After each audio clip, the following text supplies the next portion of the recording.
on the 1st of January at 10:30 at night. And before I go to bed, I wanted to make this really quick video because I thought to myself, so many people are trying to set their New Year's resolution goals. And even me today, my sister, she was creating a vision board for what she wants a year to look like.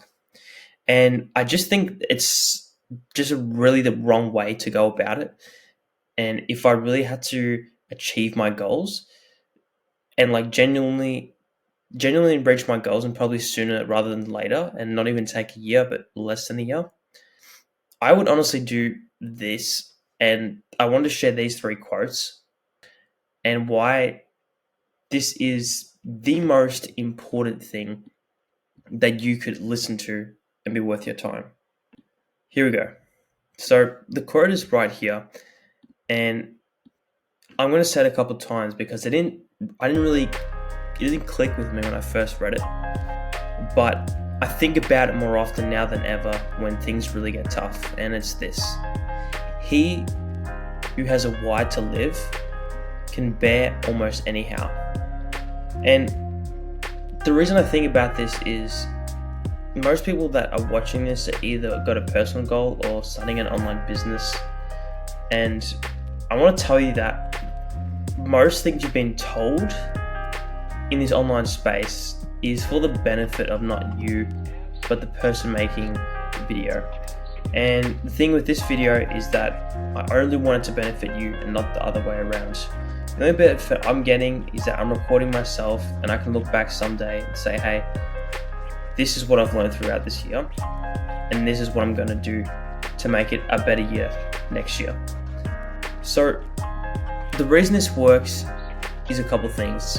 Is that when things get really rough, and they do, especially in business and a startup and an online business, we're not used to things being hard. We have instant gratification from social media, and whatever we want, we can pretty much get it on our phones. We can order food to our door within minutes and it'll come right to us, right?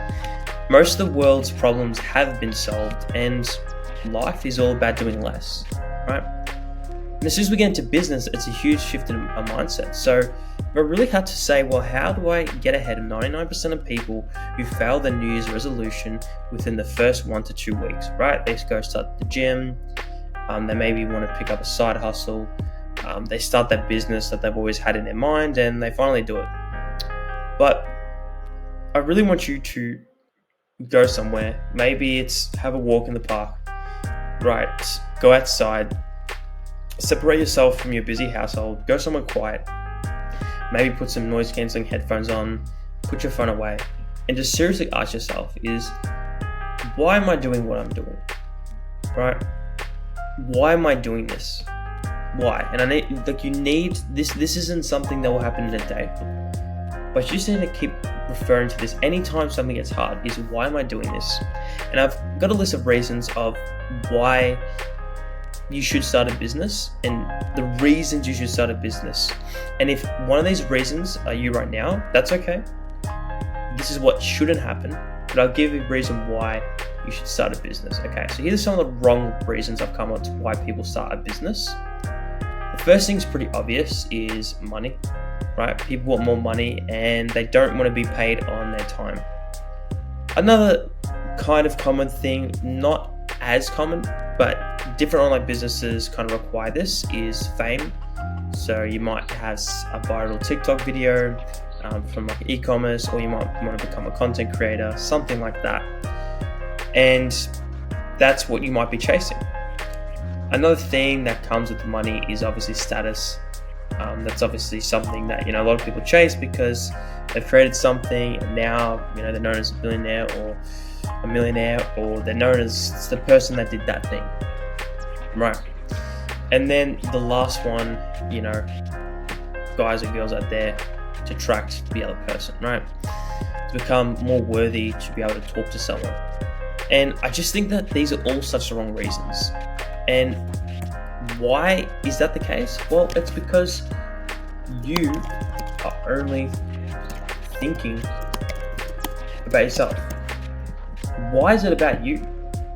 Are you serving yourself all the time? Are you the one that's going to be using your product every single day. Maybe it is, but business is not about you, it's about the people. So here's some of the reasons that you should start a business or a side hustle, and it's simply this. You're here to build a business to improve people's lives. Whatever you're doing, I don't care if it's a bakery, I don't care if you're a salesperson, I don't care if you're at the markets and you're selling fruit and vegetables, whatever. In some way, shape or form, you are here to improve their lives, and that's all you should be thinking about, okay? The other thing is curing a pain. Your product or service is curing something, or maybe it's creating content on YouTube. That is helping someone's pain that otherwise wouldn't have been out there. And you're somehow, maybe not changing the world now, but you're changing someone else's world. And I think that's so impactful. It's something that you can say at the end of the day that you've done something very useful. And lastly, solving your own problems, or potentially solving other people's problems, okay? Solving your own problems, or we call scratching your own itch in the startup world, is very important. And going along with that is that business, once again, is not about making money, it's about making your customers happy, okay? So how can we actually make our customers happy? Well, this is the thing. Every great company that was ever made has always had their customer in mind. It's never about themselves. It depends, like Airbnb, where they solved their own problem.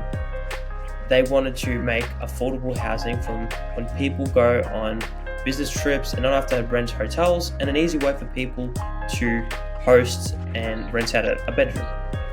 They were solving their own problems, and a lot of people had that. And the biggest example I can have is the Apple founder, Steve Jobs.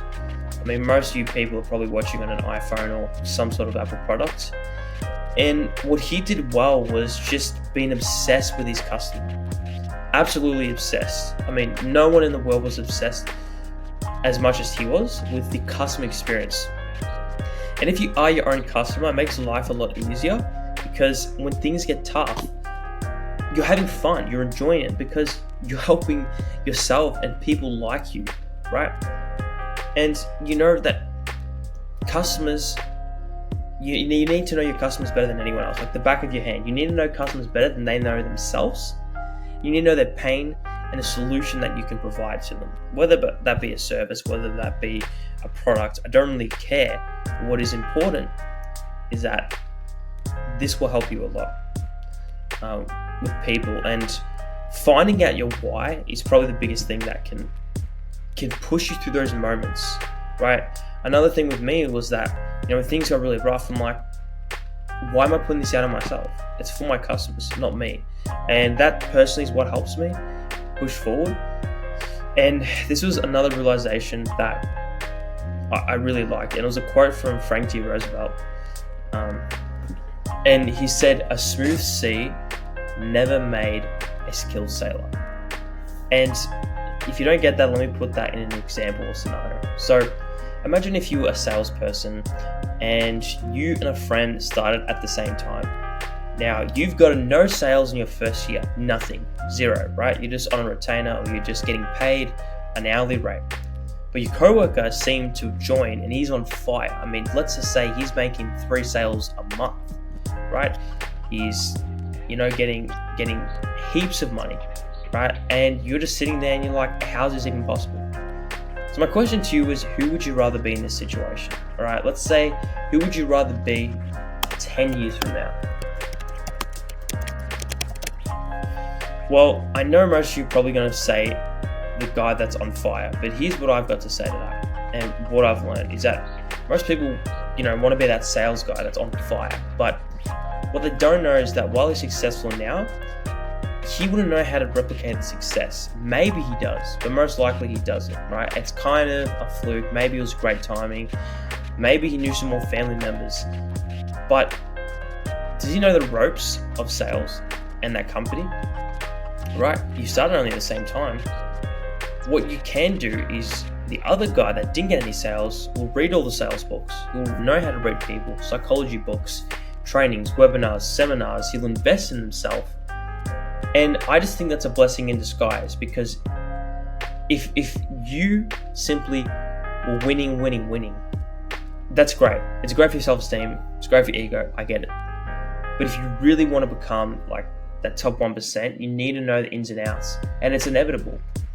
And that's why I think it's a blessing in disguise, because studying the basics is how you become a master. And things aren't going to be easy right now. If you don't achieve your goals this year, what will happen? Will you give up? Right? What if you don't achieve them in a month, in a day, in a week? Are you going to give up now because you've seen someone online that's in another country and is making millions of dollars? You haven't seen or experienced the same things they've experienced, and you don't know where they are. Maybe it's taken them 9 years to get this last year and scale their business all the way up. Right? You don't know these things. And that's why if I was younger and I had to tell my younger self this thing, it would just be that a smooth sea never made a skilled sailor. If things are rocky in the start, it's going to test you and your morality and you as a person and a business owner. And that's what makes great founders. So to sum this up, you need to, firstly, an action step, go outside, go by yourself, be alone, and just think, why do I want to start a business? Why do I want to achieve these goals? What is the purpose? What is the outcome, right? If it is the wrong reasons, that's fine. You need to change them and think of a deeper reason why, and stick with that reason this whole year. Once you've found that, it'll be great. If you're a business owner, just know that you always want to make your customers happy. And that's a realization that I didn't realize, that I wish I knew sooner. It's not about you. It's not about you, right? It's about your customers. That's what you've gotten into a business for. And if things are really tough right now, just know that that's a blessing, because it's going to help you so much later on. Then having that 90-day phenomenon of having sales and then you just drop off and you don't know why, because you never learn the ins and outs. But just take that as a blessing. So hopefully that's going to serve you through this whole year. And this is something I'm learning myself and going to look back on. And you can start your journey with me today. So I want you to write down whatever your goal is, your New Year's resolution. It's the 1st of January. And if you want to know more about actual steps of actually planning your goals and reaching your goals, I've got plenty of ways that I'm currently doing it.